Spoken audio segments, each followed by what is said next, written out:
పెద్ద నోట్ల రద్దుతో ఇప్పుడు అందరి నోట మనీ గురించే చర్చ.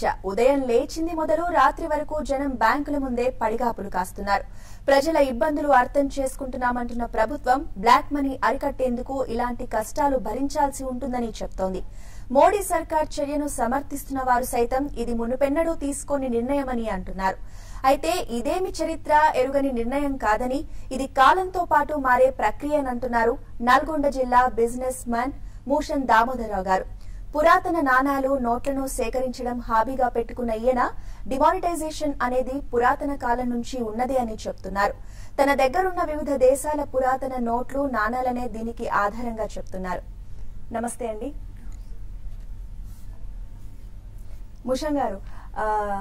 ఇప్పుడు మనం చూస్తున్నాం పెద్ద నోట్ల రద్దుతో ప్రజలు నిజంగా కొన్ని రోజుల నుంచి చాలా రకాల అవస్థలు పడుతున్నారు. బట్ మొత్తానికి నల్లధనాన్ని అరికట్టాలంటే ఈ మార్పు తప్పదని కూడా అందరికీ తెలుసు. సో అందరూ కూడా అందుకే కొంచెం కష్టం ఉన్నా కూడా దీన్ని ఆహ్వానిస్తున్నారు, మోడీ తీసుకున్న నిర్ణయాన్ని. మరి మీరు ఇప్పటి వరకు ఎన్నో రకాల నోట్లను చూసారు, ఎంతో మంది ఎన్నో రకాల నోట్లని రద్దు చేసిన సంఘటనలను చూసారు. మనం వాటన్నిటి గురించి ఒకసారి బ్రీఫ్ గా మాట్లాడుకుందాం. ఇప్పుడు నల్లధనం అనేది చాలా రోజుల నుంచి వస్తూనే ఉన్నది. ఇది ఇప్పుడు మొదలైన ప్రక్రియ కాదు. 1830లోనే ఈస్ట్ ఇండియా కంపెనీ వాళ్ళు నోట్లను రద్దు చేయటానికి వాళ్ళు మార్గాలు అవలంబించారు. అందులో నోట్ల రద్దు అనేది పక్కకు పెట్టి వాళ్ళు ఒక కొత్త ప్రక్రియను మొదలుపెట్టారు. దానికోసం ఇది 2 సగాలున్న నోటు మనకు ఉదాహరణగా కనబడుతుంది.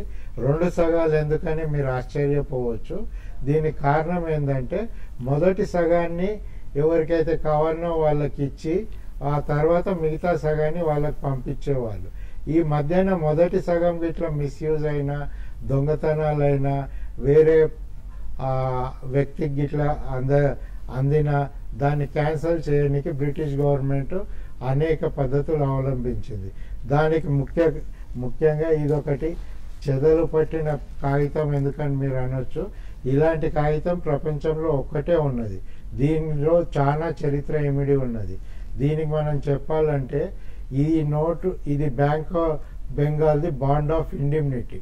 ఇది ఎందుకు ఇష్యూ చేశారంటే ఇంతకుముందు నేను చెప్పిన సగం నోట్ ఏదైతే ఉన్నదో ఆ సగం నోట్ క్యాన్సల్ అయిపోతే, దొంగతనం అయితే దానికి బదులుగా ఇంకో నోట్ ఇష్యూ చేయడానికి అవలంబించిన బాండ్ ఆఫ్ ఇండిమ్నిటీ. ఇలాంటి పద్ధతి బహుశా ప్రపంచంలో ఎప్పుడూ ఎక్కడ కూడా కనివిని ఎరగలేదు.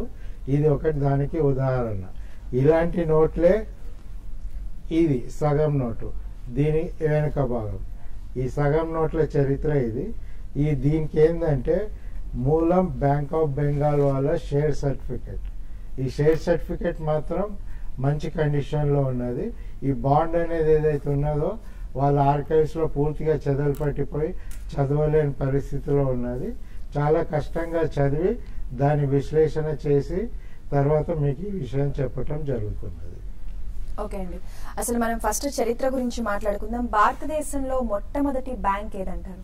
భారతదేశంలో మొట్టమొదటి బ్యాంక్ ఆఫ్ హిందుస్థాన్.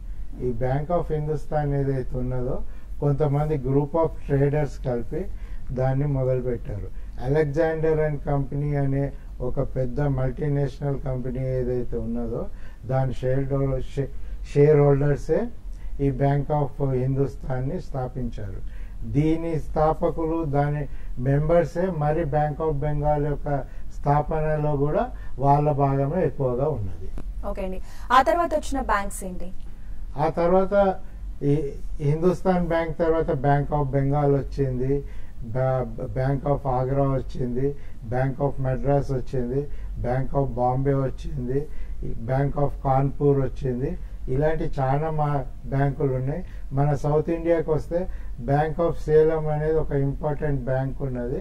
వాళ్ళు ₹1 నోటుని ఇష్యూ చేసి ప్రపంచానికి మొత్తం మామూలు జనంలో నోట్లని ఎలాగో సర్క్యులేట్ చేయించవచ్చు, మామూలు జనం దగ్గర నోట్లని పొదుపు ఎలా చేయించవచ్చు అని ప్రభుత్వానికి తెలియజేశారు. కానీ దురదృష్టవశాత్తు ఈ పద్ధతిని యాంటీ బ్రిటిష్ ఉన్నదని చెప్పి ఆ బ్యాంకుని రద్దు చేయటం జరిగింది. ఓకే అండి, అసలు మీరు ఈ నోట్స్ ని, ఈ పాతకాలం నాణాలని, ఇవన్నిటిని కలెక్ట్ చేయాలన్న హాబీ అసలు మీకు ఎలా అనిపించింది? నేను 12 సంవత్సరాలు ఉన్నప్పుడు నోట్స్ ఫోటో పేపర్లో నోట్స్ కనబడితే ఏమైనా బొమ్మలు కనపడితే వాటి మీద విశ్లేషణ చేయటం మొదలు పెట్టాను. అప్పుడే అనుకోకుండా నాకు నిజాం నోట్స్ కొన్ని దొరికాయి. ఆ నిజాం నోట్స్ మన ఇండియా నోట్స్ అన్నీ కలిపి మొదలుపెట్టి మెల్లగా అప్పటి నుంచే కలెక్షన్ చేయటం మొదలు పెట్టాను. నేను 12 ఏళ్ళప్పుడు కలెక్షన్ చేసిన కలెక్షను ఇప్పుడు 40 సంవత్సరాల తర్వాత ఒక వాస్ట్ కలెక్షన్గా ఒక నిధిగా నా దగ్గర జమ అయిపోయింది. సో మరి ఇప్పుడు వాళ్ళు చూడని నోట్లు మీరు మా కోసం ఏమైనా చూపిస్తారా? ఇప్పటి వాళ్ళు ఓకే అండి. ఇప్పుడు మీకు చూపెట్టాలంటే ఇదొకటి హైదరాబాద్ కరెన్సీ నోట్, హైదరాబాద్ 10 రూపాయల నోటు. ఇదేమో మన 5 రూపాయల reserve bank of India note. ఇందులో మీరు గమనించండి రూపాయా అని ఉన్నది. జనరలీ ఇది సింగులర్ రూపాయా అంటే రూపాయే అని ఉండాలి. గమ్మత్ ఏంటంటే రిజర్వ్ బ్యాంక్ ఆఫ్ ఇండియా ఇలాంటి నోట్లు 5 రూపాయలు 10 రూపాయలు 100 రూపాయల పైన కూడా ఉండే. ఇది ఎలాగైంది ఎట్లా అయింది అనేది మనం వదిలేస్తే దీన్ని దాదాపు ఒక 10 సంవత్సరాల వరకు ఎవరు చూడలేదు. ఇప్పుడిప్పుడే ఇది వెలుగులోకి వచ్చింది. ఈ నోట్ రేర్ అయిపోయింది. దీని తర్వాత మీకు ఒక ముఖ్యమైన విషయం ఏంటంటే ఇది ఒక చిన్న అట్టముక్కలాగా కనబడుతుంది, కానీ ఇది గుజరాత్ స్టేట్లోని మేంగిని రాష్ట్రంది ఒక 1 అనా కాయిన్. రెండో ప్రపంచ యుద్ధం అప్పుడు మెటల్ షార్టేజ్ ఉన్నప్పుడు ఈ మేంగిని రాష్ట్రం ఇంకా జూనాగఢ్ రాష్ట్రం ధైర్యం చేసి ఇలాంటి కాయిన్స్ ఇష్యూ చేశారు. దీంతో మనకు తెలిసేది ఏంటంటే మామూలు అట్టపెట్టె మీద కూడా కాయిన్ ఇష్యూ చేస్తే జనాలు యాక్సెప్ట్ చేసి దాని వాడుకలోకి తీసుకున్నారు. ఓకే. సో యాక్చువల్గా అప్పట్లో బ్యాంకులు ఎలా ఈ నల్లధనాన్ని అరికట్టడానికి చర్యలు తీసుకున్నాయి మీరు చూసినప్పుడు? దానికి ఎగ్జాంపుల్గా ఇది ఒకటి ఉన్నది. మన నిజాం గవర్నమెంట్లో ఎప్పుడైతే నిజాం నోట్స్ క్యాన్సిల్ చేసి మన నోట్స్ ఇష్యూ చేయటం మొదలు పెట్టారో దానికి ఉదాహరణగా ఇక్కడ పేమెంట్ రిఫ్యూజ్డ్ అని సీల్ చేశారు. దీనికి ఏంటంటే ఈ నోట్లు ఇప్పుడు చెల్లయి, బ్రిటిష్ నోట్లే చెల్తాయి. ఆ తర్వాత బ్రిటిష్ నోట్లు కూడా చెల్లయి, మన రిజర్వ్ బ్యాంక్ ఆఫ్ ఇండియా భారతదేశం యొక్క నోట్సే చెల్తాయి అని చెప్పడానికి ఒక కాడ కాదు, 1, 2 వెనకాల కూడా పేమెంట్ రిఫ్యూజ్డ్ అని చేశారు. ఇప్పుడు కూడా మనం ఇలాంటిదే ఒక పద్ధతి వాడితే ఈ 500 నోట్లు ఒకసారి తీసుకొని వచ్చి మళ్ళీ ఒకసారి తీసుకురావటానికి ఆస్కారం లేకుండా పోతుంది. కానీ ఇది ఇప్పుడు చేయటం లేదు. ఎందువల్ల గవర్నమెంట్ పాలసీ నాకు తెలియదు. ఇప్పుడు ఏదైనా బ్యాంక్ వచ్చినప్పుడు దీస్ ఆర్ క్యాన్సల్ నోట్స్ అని ఒక సీల్ కొట్టేస్తే వాటి రీయూజ్ అనేది జరగకుండా ఉంటుంది. ఇది ఒక రిక్వెస్ట్, మీకు ఒక ఉదాహరణగా చెప్పటం జరుగుతుంది. దామోదర్ గారు, 1978లో కూడా 5,000, 10,000 నోట్లను అప్పట్లో ప్రభుత్వం రద్దు చేసింది. మళ్ళీ ఇప్పుడు ప్రధాని మోడీ 500, 1,000 రూపాయల నోట్లను రద్దు చేశారు. మొత్తానికి కూడా బ్లాక్ మనీని పూర్తిగా అరికట్టాలని చేసిన ప్రయత్నాలు ఇవన్నీ. అప్పుడు మీరు 5,000, 10,000 నోట్లు రద్దు చేసినప్పుడు అప్పట్లో 1978లో పరిస్థితులు ఎలా ఉన్నాయి? అప్పుడు 5,000, 10,000 ఇప్పుడు మొరార్జీ దేశాయ్ గారు క్యాన్సిల్ చేసినప్పుడు ఈ నోట్స్ విలువ 10,000 రూపాయలకు అప్పుడు బాంబేలో 50 గజాల జాగా వచ్చేది. అదే ఇప్పుడు 10,000 రూపాయలకు దాదాపు ఒక పెద్ద ఫ్యామిలీ ఉంటే ఒక రోజుకు సరిపోయిన గాసం కూడా మనకు దొరకదు. ఆ 10,000 రూపాయలు ఎప్పుడైతే మొరార్జీ దేశాయ్ గారు క్యాన్సిల్ చేశారో ఈ 10,000, 5,000 రూపాయల నోట్లకు చాలా విలువ ఉండేది. అప్పుడు జరిగిన ఎఫెక్ట్కు ఇప్పుడు మనం 1,000 రూపాయలు 5,000 క్యాన్సిల్ చేసినంత ఎఫెక్ట్ కూడా ఇప్పుడు లేదు. కారణం ఏంటంటే అప్పుడు 10,000 రూపాయల విలువ వాటి పొజిషన్ ఏదైతే ఉన్నదో పెద్ద ధనవంతుల దగ్గరనే ఉండేది. అందువల్ల వాటిని క్యాన్సిల్ చేసి దాని ఎఫెక్ట్ ఇప్పుడు ఉన్నదానికంటే ఎక్కువనే అయింది. ఇంకొక కారణం ఏంటంటే అప్పుడు ఏదైతే క్యాన్సిల్ చేసిన నోట్స్ ఉన్నాయో ప్రతి నోటు మీద బ్యాంకులు తీసుకునేటప్పుడు నెంబర్లు వేసేవారు. దీని మీద చూడండి 98 అకౌంట్ నెంబర్ ఉన్నది ఆయన దగ్గర. ఈ 5,000 నోట్ మీద చూడండి ఎవరెవరు ఇచ్చారు ఏమి ఇచ్చారు మొత్తం క్యాన్సలేషన్స్ ఉన్నాయి. గమ్మత్ ఏంటంటే ఒక ఎమ్మెల్యే ఇచ్చాడని దీని మీద మంచి ప్రూఫ్తో సహా వేసి ఉన్నది. సో బ్లాక్ మనీ అప్పుడు ఒక విధంగా జమ చేశారు, ఇప్పుడు ఒక విధంగా జమ చేశారు. అన్నిటికంటే గొప్ప విషయం ఏంటంటే ఇద్దరు గుజరాతీ ప్రైమ్ మినిస్టర్లే ఈ నోట్స్ని క్యాన్సిల్ చేశారు. దీని గుజరాతీ యొక్క గొప్పతనం అంటామా లేకుంటే వాళ్ళ యొక్క ఆలోచన భిన్నంగా ఉన్నదని అనుకోవటమా అనేది చెప్పలేకపోతున్నాం. నా ఆలోచన ఏంటంటే మామూలు జనాల కంటే ఒక భిన్నంగా ఆలోచన చేసే మానసిక పరిస్థితి గుజరాతీ జాతీయులకు ఉంటుందని నేను నమ్ముతున్నాను. ఓకే అండి. సో ఎప్పటి నుంచో మీకు ఈ కాయిన్స్ కానీ నోట్లు అంటే హాబీతో మీరు చాలా నోట్లు జమ చేశారు. అప్పటి నుంచి ఆర్థిక పరిస్థితులను అబ్జర్వ్ చేస్తూ వస్తున్నారు. నగదు మార్పిడి అవ్వచ్చు, నోట్ల మార్పిడి అవ్వచ్చు, చాలా రకాల పరిస్థితులను మీరు చూశారు.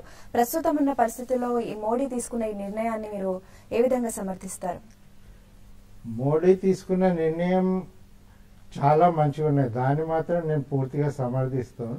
కారణం ఏంటంటే ఇప్పుడు 8 తారీఖు తర్వాత ఏదైతే క్యాన్సిల్ అయినాయో ఇప్పటి వరకు నోట్లు ఏదైతే రిజర్వ్ బ్యాంక్ వాళ్ళు చెప్పిన పద్ధతుల ప్రకారం 8 లక్షల కోట్లు జమ అయిపోయినాయి అని అంటున్నారు. ఇప్పుడు 8 లక్షల కోట్లు బ్లాక్ మనీ వారం రోజుల లోపల జమ కావటం అనేది ఒక చిన్న విషయం కాదు. ఇప్పుడు 8 లక్షల కోట్లు జనాల చేతిలో నుంచి పోయి గవర్నమెంట్ చేతిలోకి వచ్చినాయంటే మనకు సంక్షేమ పద్ధతులు కానీ మనకు అవసరం ఉన్న నిధులు కానీ ప్రాజెక్టులకు కానీ వాడుకునే అవసరం ఉన్నది. మొత్తం మన దగ్గర ఉన్న 50-60 లక్షల కోట్లు గిట్లా జమ అయిపోయిందంటే గవర్నమెంట్ బడ్జెట్లో 5-6 సంవత్సరాలకు సరిపోను సంక్షేమ కార్యక్రమాలు మొత్తం వేరే ప్రపంచ దేశాల దగ్గర అప్పులు తీసుకురాకుండా చేసే వీలు జరుగుతుంది. అది పూర్తిగా అనుకున్నట్టు జరుగుతుందని నేను ఆశిస్తున్నాను. ఓకే అండి. 1935లో రిజర్వ్ బ్యాంక్ ని స్థాపించారు. ఆ రోజు నుంచి ఇప్పటి వరకు కూడా అసలు ఎన్నిసార్లు ఈ నోట్ల రద్దు అనేది జరిగింది, ఎలాంటి పరిస్థితిలో జరిగిందంటారు? 1935లో రిజర్వ్ బ్యాంక్ ఏప్రిల్ 1 రోజు పుట్టడం జరిగింది. కారణం ఏంటంటే యంగ్ అనే ఒక వ్యక్తి గవర్నమెంట్కు అడ్వైజ్ ఇవ్వటం కూడా ఏప్రిల్ 1 రోజే ఇచ్చాడు.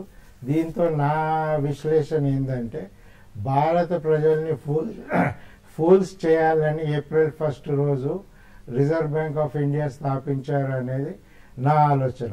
దీని వెనుక చాలా గూడుపుటాని ఉన్నది కానీ అది బహిరంగ పరచలేము ఇప్పుడు. అలాంటి గూడుపుటాని ఉన్నదనే 2 కమిటీకి పేపర్స్ ఇవ్వటం ఏప్రిల్ 1 రోజే జరిగింది. రిజర్వ్ బ్యాంక్ ఆఫ్ ఇండియా పుట్టుక కూడా ఏప్రిల్ 1 రోజే జరిగింది. ఏప్రిల్ 1 రోజు జరిగింది జనాలు నమ్మాలనా మమ్మల్ని ఫూల్స్ చేయటానికి చేయాలనా అనేది ఎలా విశ్లేషణ చేసుకోవాలనేది ఒక్కొక్కరి పరిస్థితి మీద ఉంటుంది. ఇది కాక ఇంకా చెప్పేది ఏంటంటే ఈ బ్యాంకుల నోట్ల క్యాన్సిలేషన్ ఏదైతే ఉన్నదో 1750లో ఒకసారి జరిగింది, 1835లో ఒకసారి జరిగింది, మళ్ళీ 1862లో ఒకసారి జరిగింది. మెటల్ది ఒక క్రష్ అయినప్పుడు 1891లో కూడా ఒకసారి జరిగింది. ఈ 1881 ఏదైతే ఉన్నదో ప్రపంచ దేశంలో ఉన్న ప్రతి కరెన్సీ కూడా పూచిక పుల్లతో సమానంగా ఉండటం జరిగింది. ఆ తర్వాత 1835లో క్యాన్సిల్ చేశారు. మళ్ళీ ఈస్ట్ ఇండియా కంపెనీని మొత్తం వైండ్ అప్ చేసినప్పుడు 1861-62లో కూడా క్యాన్సిల్ చేశారు. మళ్ళీ మన భారతదేశం ఇండిపెండెంట్ అయిన తర్వాత బ్రిటిష్ నోట్లని 1852 ఆ ప్రాంతంలో క్యాన్సిల్ చేశారు. మన హైదరాబాద్ నోట్లను మాత్రం 1854 ఆ ప్రాంతంలో క్యాన్సిలేషన్ చేశారు. మళ్ళీ మొరార్జీ దేశాయ్ గారు 1978లో క్యాన్సిల్ చేశారు. ఇప్పుడు మనం 2016లో మోడీ గారు క్యాన్సిల్ చేశారు. ఓకే అండి. అసలు ఫస్ట్ స్వాతంత్రం రాకముందు నుంచే రూపాయి చలామణిలో ఉంది. అసలు ఈ రూపాయి పుట్టుక అనేది ఎలా జరిగింది? ఈ రూపాయి పుట్టుక అనేది మనం చూడాలంటే చంద్రగుప్త మౌర్య చరిత్ర దగ్గరికి వెళ్ళాలి. చంద్రగుప్త మౌర్యుడు ఏమన్నాడంటే మొదటి ఒక సిల్వర్ పీస్ ఆఫ్ ని కాయిన్ అని చాణక్యుని సజెషన్ ప్రకారం కాయిన్ చలమని జరిగింది. అప్పుడు ఏంటంటే రూపరూప్యం అంటే వెండి నాణ్యం, తామ్ర రూప్యం అంటే తామ్ర కాపర్ కాయిన్. ఇలాగా జనరల్లీ జనాలు ఏమనుకుంటారంటే షేర్షా సూరియే నోట్ల యొక్క దానికి పేరు పెట్టారని అంటారు. కానీ నా దృష్టిలో చాణక్యుడే రూప్యానికి అనే పేరుకు మూల కారణం. దాన్ని జనాదరణ కోసం చంద్రగుప్త మౌర్యుడు జనాలతో వాడుక చేయించాడు అనేది నా అభిప్రాయం. ఓకే అండి, అప్పటి నుంచి రకరకాల కరెన్సీని నోట్లని మీరు నాణాలని కలెక్ట్ చేస్తూ ఉన్నారు కదా, అప్పుడు వచ్చే నోట్లకి ఇప్పుడు వచ్చే నోట్లకి ప్రధానంగా మీరు డిఫరెన్స్ ఏం గమనించారు? నేను దాదాపు 2600 సంవత్సరాల నుంచి నా దగ్గర నాణ్యాలు ఉన్నాయి. అప్పుడు వచ్చిన నాణ్యాలకు వాటి మార్కెట్ విలువ ఉండేది. అవి కాయిన్స్ కానీ ఏదైనా ఉంటే మనం గోల్డ్ కాయిన్ కానీ సిల్వర్ కాయిన్ కానీ మార్కెట్కి తీసుకపోతే దానికి సరిపోను విలువ గల వస్తువు మనకు దొరికేది. అదే ఇప్పుడు ఏదైతే ఉన్నదో బ్రాంజ్ కాయిన్స్, స్టీల్ కాయిన్స్ ఉన్నాయి, వాటికి సరిపోను విలువ మనకు మార్కెట్లో దొరకటం లేదు. ఇవన్నీ ఇన్ఫ్లేషన్కు దారితీస్తుంది. గవర్నమెంట్ అనుకుంటే ఎన్ని నోట్లైనా ప్రింట్ చేస్తుంది, కానీ బంగారం ఉన్నంత నిల్వలు అంతే నోట్లు ప్రింట్ చేయాలనే విజ్ఞత ఏ గవర్నమెంట్ లేదు. ప్రపంచంలో ఎవరు కూడా అలా చేయటం లేదు. ఫర్ ఎగ్జాంపుల్ మీకు చెప్తే అమెరికా అతిపెద్ద దేశం, అతిపెద్ద రుణదాత అని అనుకుంటాం, కానీ ప్రపంచ దేశాలు, ప్రపంచ రాజులు వాళ్ళకు సంబంధించిన మనీ ఏదైతే ఉన్నదో అమెరికా నుంచి తీసుకున్న రోజు అమెరికా మనకంటే బిచ్చమెత్తుకునే పరిస్థితిలో ఉంటుంది అనేది విషయం చాలా మందికి తెలియదు. ఓకే, సో ఇంకా మీరు ఏమైనా కలెక్షన్స్ తెచ్చారా మాకు చూపించడానికి? మీకు ఇదొకటి విచిత్రమైన నోట్ మీకు చూపెడతా. బ్యాంక్ ఆఫ్ బెంగాల్ కాకుండా ప్రెసిడెన్సీ వాళ్ళు ఏదైతే చేశారో ఈ నోట్ని 1862లో 100 రూపాయల కోసం ఇష్యూ చేశారు. కానీ ఇందులో గమ్మత్ ఏంటంటే 1862లో 62 రూపీస్కే దీన్ని ఇష్యూ చేశారు. దీన్ని ఇష్యూ చేసేటప్పుడు ఇక్కడ పక్కకు రాశారు 4% పర్ యానం, సంవత్సరానికి 4 రూపాయల ఇంట్రెస్ట్ ఈ నోటుకు ఇస్తున్నాము. ఈ నోటు 1891లో 100 రూపాయలు పూర్తిగా అవుతుంది అని దీన్ని ఇష్యూ చేశారు. ఈ 100 రూపాయలు అయిన తర్వాత ఈ పీస్ మనం ఒకటి తీసేస్తే ఇది 100 రూపాయల నోటు. ఈ పీస్ ఉన్నన్ని రోజులు దీని విలువ 62 రూపాయలు కావచ్చు, 72 రూపాయలు కావచ్చు, 92 రూపాయలు కావచ్చు. ఇలాంటి ఒక విచిత్రమైన నోటు మన ఇండియాలో తప్పించి ప్రపంచంలో ఇంకెక్కడా లేదు. దామోదర్ గారు, థ్యాంక్ యూ సో మచ్ అండి. మా అందరికి అప్పటి తరం నోట్లు ఎలా ఉండేవి వాటి గురించి చరిత్ర మాకు తెలియజేసినందుకు థ్యాంక్ యూ సో మచ్. ఇది వాటి మన నోటు చరిత్రపై special discussion. Keep watching TV5.